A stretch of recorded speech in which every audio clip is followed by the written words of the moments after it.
నమస్తే, welcome to iDream. నేను మీ మాధురి. ఈ మధ్యకాలంలో కాలేయం సమస్యలు ఎక్కువగా అవుతున్నాయి. కాలేయం సమస్యలు ఎక్కువ అవటమే కాదు, దానివల్ల ప్రాణాలు కూడా కోల్పోయిన వాళ్ళ సంఖ్య కూడా పెరుగుతూ వస్తుంది. అసలు లివర్ చెడిపోవడానికి కారణం ఏంటి, దాన్ని ఎలా మళ్ళీ రిపేర్ చేసుకోవాలి, డీటెయిల్గా చెప్పడానికి మనతో పాటు ఉన్నారు ప్రకృతి వనం ప్రసాద్ గారు. ఆయన అడిగి డీటెయిల్గా తెలుసుకుందాం. నమస్తే సార్. సార్, లివర్ అసలు ఎందుకు డ్యామేజ్ అవుతుంది? లివర్ డ్యామేజ్ అవడానికి కారణాలు ఏంటంటారు? యాక్చువల్గా మనం అందరూ లివర్ అంటానే ఏదో మందు ఎక్కువ తాగేస్తే లిక్కర్ అనుకుంటారు చాలామంది. ఓకే, డెఫినెట్గా లిక్కర్తో లివర్ డ్యామేజ్ అయ్యేది అందరికీ తెలిసిందే, సిగరెట్ తాగితే లంగ్స్ పాడేది. బట్ లిక్కర్ తాకపోయినా చాలామందికి లివర్ సమస్యలు వచ్చేదానికి one of the main reason మనం తినే ఫుడ్లో ఉండే టాక్సిన్స్, మనం పీల్చే గాల్లో ఉండే టాక్సిన్స్, మనం వేసుకునే మందుల్లో ఉండే అడ్వర్స్ డ్రగ్ రియాక్షన్స్లో వన్ ఆఫ్ ది భాగము. ఇవి ముఖ్యమైన కారణాలు.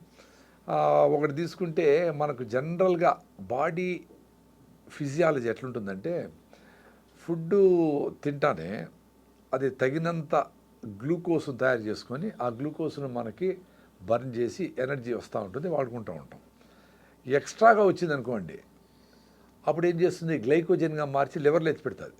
ఓకే, మళ్ళీ తీసుకుందామని మనము మజిల్స్లో ఎత్తి పెడుతుంది. అంటే మనం డబ్బులు ఏదైనా పర్సు పోయినా కానీ ఎక్కడో జోబీలో పెట్టుకుంటాం డబ్బులు. ఇప్పుడు సడన్గా ఏమైనా అవసరమైనప్పుడు అటు ఎత్తి పెట్టుకొని ఉండే ప్రాసెస్ లివర్ చూడు ఎంత బ్యూటిఫుల్. లివర్ అంటే మొత్తం దాని మీదనే, లివర్ మీదనే ఆధారపడి ఉంది అని మొత్తం బాడీ మొత్తం. అదొకే ఆర్గాను కట్ చేసినా మళ్ళీ రీగ్రో అవుతుంది, డ్యామేజ్ అయినా రికవర్ అవుతుంది. To what extent damage?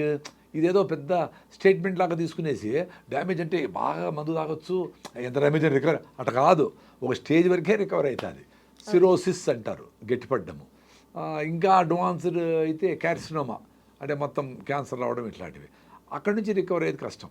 Basically fatty liver first grade, second grade అనేదో అంటారు. సో ఫ్యాట్ లివర్ ఎందుకైంది, నువ్వు తిన్న ఫుడ్లో ఎక్స్ట్రా క్యాలరీస్ అన్నీ పోయి అక్కడ స్టోర్ అవుతూ ఉన్నాయి. సో దాన్ని వాడుకోవడంలా.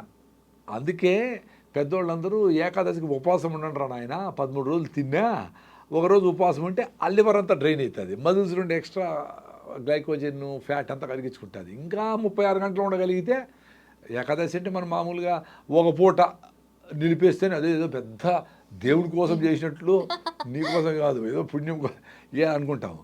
అది నెక్స్ట్ పూట తినం కాబట్టి ఈ పూట ఇంకా 2 ఇడ్లీలు 3 ఇడ్లీలు ఎక్కువ తింటాం, ఇంకా ఎక్కువ తింటాం. రిజర్వ్డ్ ఉపవాసం అంటేనే ఫుడ్ లేకుండా ఉండేది. సో 14 రోజులకు ఒకసారి ఉపవాసం చేసినప్పుడు ఆ లోపల ఒక మెకానిజం, ఇట్స్ కాల్డ్ ఆటోఫాజీ అంటారు. మీరు గూగుల్ చేస్తే దాని మీద రీసెర్చ్ చేసిన యషునోరి ఒసుమి అనే సైంటిస్ట్కి నోబెల్ ప్రైజ్ వచ్చింది.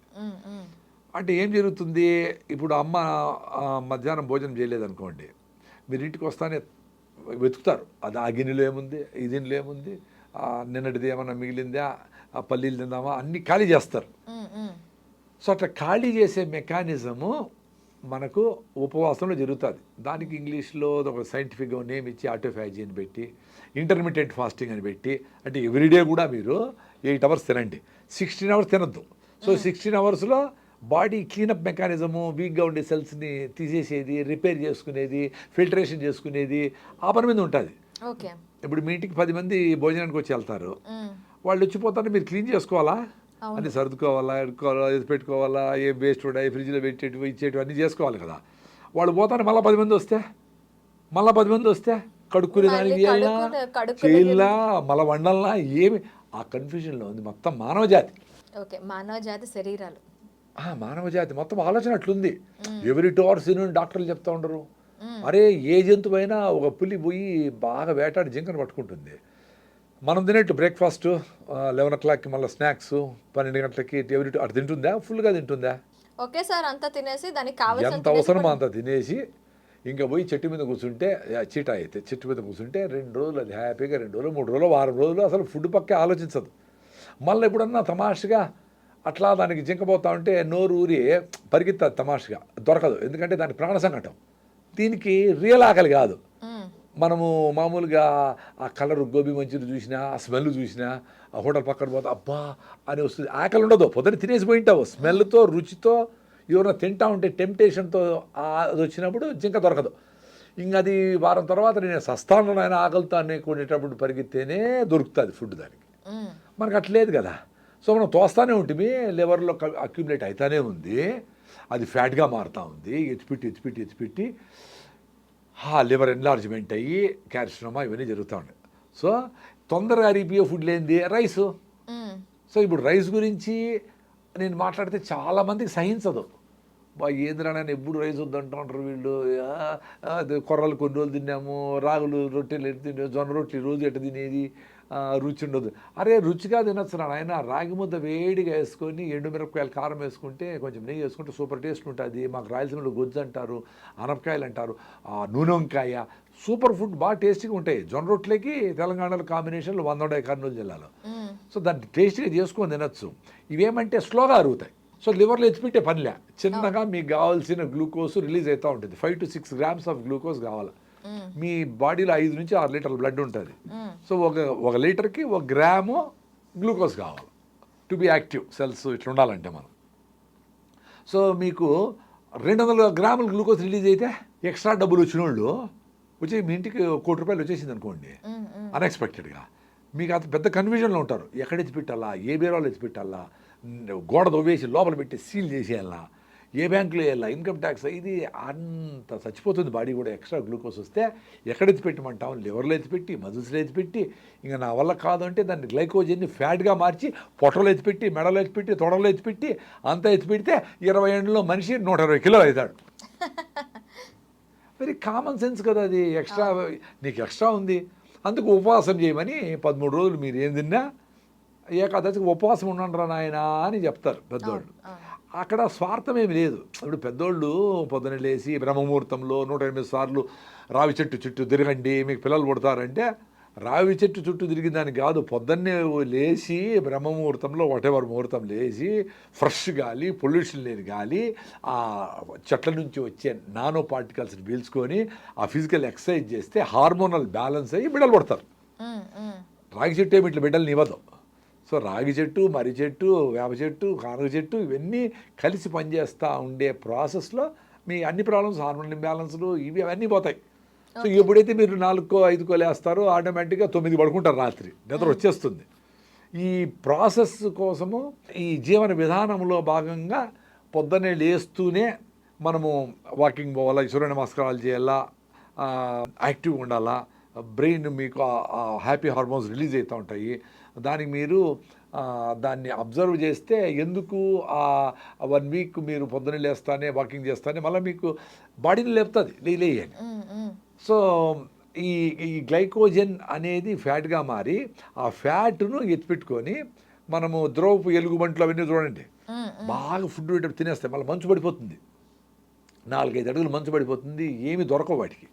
అప్పుడు పోయి హైబర్నేషన్ అంటారు, అంటే యోగికి నిద్ర ఒక రకమైన నిద్రలేకపోతాయి. సో అప్పుడు ఫుడ్ గిడ్డు ఏమి దొరకదు కాబట్టి ఉండవు. నేచర్ ఎంత గిఫ్ట్ చూడండి. సో దానికి మినిమము బాడీ టెంపరేచర్ మెయింటైన్ అయ్యేదానికి కావాల్సిన ఎనర్జీని ఆ ఫ్యాట్ నుంచి తీసుకొని ఫైర్ చేస్తూ ఉంటే అది బాడీ మెయింటైన్ అవుతూ ఉంటుంది. మళ్ళీ ఐస్ కరిగి అట్లా లైఫ్ వచ్చి అక్కడ లైఫ్ స్టార్ట్ అయ్యి ఆ కుందేళ్ళు దీనికి కావాల్సిన ఫుడ్ చేపలు అవి మూమెంట్ వచ్చేటప్పటికి ఇది మళ్ళీ లేచి మళ్ళీ వేడకపోతుంది. ఇది ఉంది, ఇప్పుడు కూడా జరుగుతూ ఉంది. ఇదేదో వేదాలు రాసిండేది కాదు, ఏదో ఇప్పుడు కూడా మీరు నేషనల్ జియోగ్రఫీ ఛానల్ చూసినా, యానిమల్ ప్లాంట్ చూసినా, గూగుల్ చేస్తే అవన్నీ వస్తూ ఉంటాయి. సో 6 నెలలు కూడా ఫ్యాట్ను తీసుకొని వేరే జంతువులు బతుకుతూ ఉంటాయి. సో మనము 1 గంట కూడా వెయిట్ చేయలేమే. ఏకాదశి ఉపవాసం అంటాము, ఉత్త రైస్ మాత్రం ముట్టము, మళ్ళీ ఐస్ క్రీములు, ఇడ్లీలు, పొంగలు, ఫ్రూట్ సాలాడు అన్ని రకాలు పెట్టుకుంటాం, రైస్ మాత్రం ముట్టాం. అది ఎట్లా? అది ఫుడ్ తినకూడదు అంటే ఫుడ్ తినకూడదు, వెరీ సింపుల్ కదా. సో మనము లివర్ మీద లోడ్ తగ్గించాలంటే ఫస్ట్ మీరు తినే ఫుడ్ హై ఫైబర్ ఫుడ్ ఉండాలి, పీచు పదార్థం ఎక్కువ ఉండే ఫుడ్ ఉండాలా, చిన్నగా గ్లూకోజ్ రిలీజ్ చేస్తూ ఉండాలి. 5 to 6 grams of glucose release అవుతూ ఉంటే అప్పుడు మీకు ఎక్స్ట్రాగా గ్లూకోజ్ గ్లైకోజన్గా మారి ఫ్యాట్గా కన్వర్ట్ అయ్యే స్కోప్ ఉండదు. అప్పుడు లివర్లో ఎత్తిపెట్టదు. ఎక్స్ట్రా డబ్బులు లేవు మీకు, నెలకి 20,000 వస్తూ ఉంటుంది. 20,000 పాలకి, పేపర్కి, వాడికి, పిల్లలకి స్కూల్ అన్నీ ఇచ్చేయాలి కదా, పచారి వాళ్ళకి అందరికి ఇచ్చేయాలి. అయిపోయింది, కరెక్ట్గా సరిపోయింది. ఇప్పుడు బుర్ర కరెక్ట్గా పనిచేస్తుంది. మీకు ₹1,00,00,000 వచ్చేస్తే బెంగళూరు పరిగెత్తారు, ఇండోనేషియా పరిగెత్తారు, ఎక్కడికో పరిగెత్తారు, ఏమేమో చేయాలని పరిగెత్తారు. అంతా అయినాక మళ్ళీ అరే మనూరే బాగుంది అనుకోండి వస్తారులే, భూమి గుండ్రంగా ఉందని. సో ఎప్పుడైతే ఈ మనము జొన్నలు, రాగులు, కొర్రలు, సాములు, అరికెలు ఇవి తింటాం. వాటిలో 2% నుంచి 10% వరకు ఫైబర్ ఉంటుంది, పీచు పదార్థం. సో కార్బోహైడ్రేట్ డైజెస్ట్ అయ్యి ఎనర్జీ రిలీజ్ అవుతుంది, గ్లూకోజ్ రిలీజ్ అవుతుంది, అది ఫైర్ అయ్యి మీకు ఎనర్జీ వస్తూ ఉంటుంది, మీకు కావాల్సిన ఆక్సిజన్ అంతా ఉంటుంది, యాక్టివ్గా ఉంటారు, ఫ్రెష్గా ఉంటారు. ఓకే.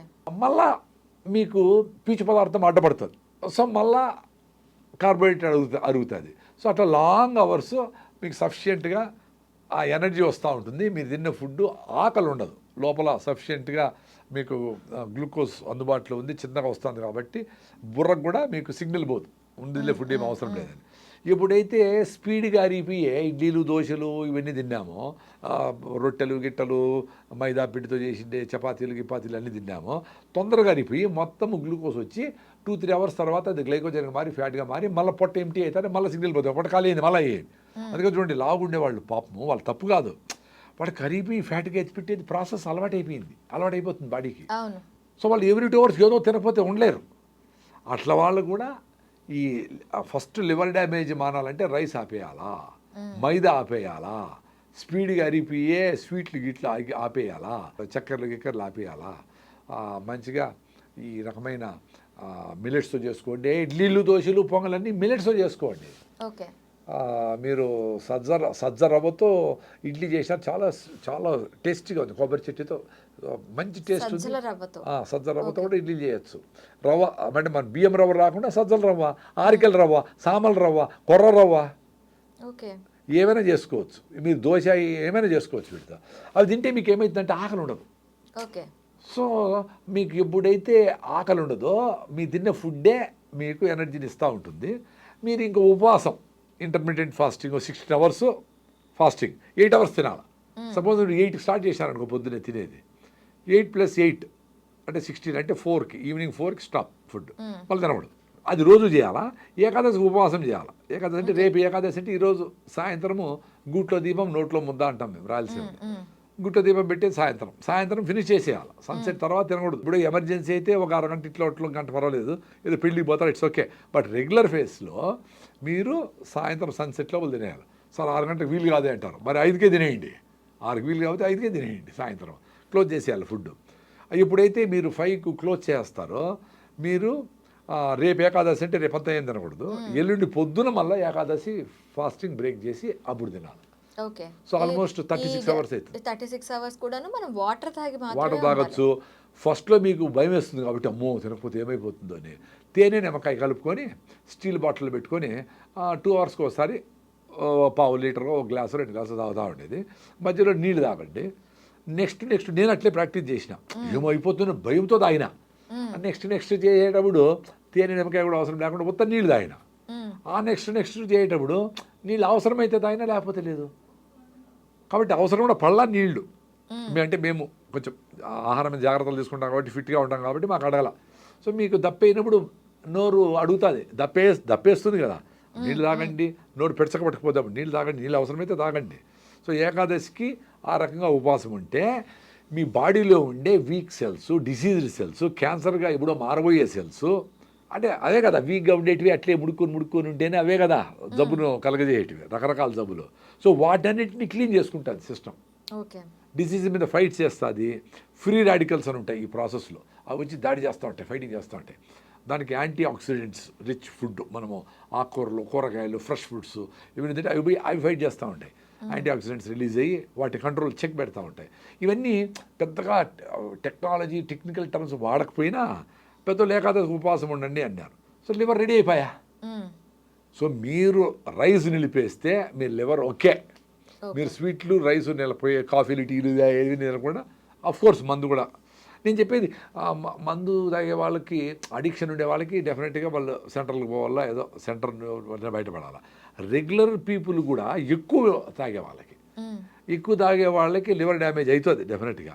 సో వాళ్ళకి నేనేం చెప్తానంటే, ఎప్పుడు తాగాలనిపిస్తుందో అప్పుడు మీరు బాగా పొద్దునే లేచి బాగా వాకింగు, జాగింగు, ఒక షటిల్, బ్యాడ్మింటను, టెన్నిస్ ఏదో ఒకటి ఆడినారు అనుకోండి, మీకు ఎండార్ఫిన్స్ రిలీజ్ అవుతాయి బ్రెయిన్లో. అవి తాగద్దులే పర్లేదులే, తాకపోయినా పర్లే, లేదు 2 పెగ్గులు పోతే 1 పెగ్గే చాలు, లేదు ఈరోజు ఆపేద్దాంలే, మంచి ఫ్రెండ్ కూడా రాలా ఇప్పుడు వద్దులే అనుకునే ఆలోచనలు వస్తాయి. దాంతో మీకు స్ట్రెంగ్త్ అనేది, బాడీ యాక్టివిటీ అనేది పెంచాలి అంటారు. బాడీ యాక్టివిటీ పెంచాలా. అప్పుడు మీరు అది స్టాప్ చేయగలిగితే రికవరీ ప్రాసెస్ స్టార్ట్ అవుతుంది. లివర్ డ్యామేజ్ అయ్యిండే లివరు, ఫ్యాటీ లివర్ కూడా ఈజీగా బయటపడవచ్చు.